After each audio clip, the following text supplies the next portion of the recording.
let's talk about vaping, our favorite plant.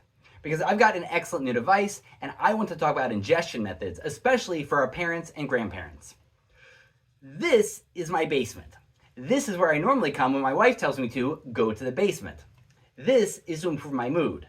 The problem is that smoking creates a whole bunch of smell, so I can only do it here in my basement. But ingesting our favorite plant can make me nicer to be around and a more patient parent. So it's been pretty revolutionary for me to get this Ivan from E10 Labs. It very simply takes dry herb flower, and at 4 different temperature settings, it vaporizes it. It works intuitively, and it works well. And by the way, this is the first product pitch I've ever made. And while they did send me this pen for free, this is not a paid endorsement. I just believe in getting more well-made vaporizers out into the world. And because I'm a professional devil's advocate, let's start with the negatives of vaping.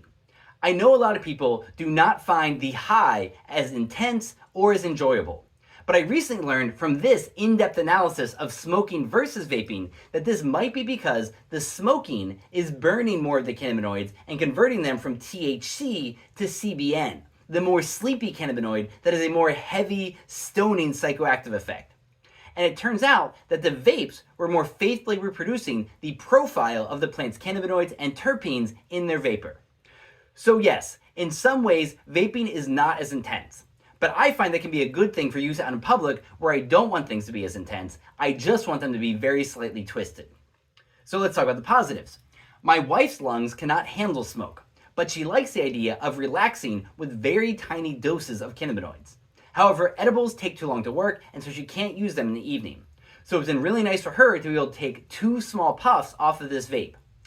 And as someone who's devoted the last 15 years of my life of getting more cannabinoids into grandmas and grandpas, this is what I recommend for any of your aging relatives who might have their pain or insomnia or other conditions alleviated by rapid, safe injections of small amounts of cannabinoids. A pen like this makes it easy for them to take 1 small toke and then wait 10 minutes to make sure the psychoactivity isn't too much for them.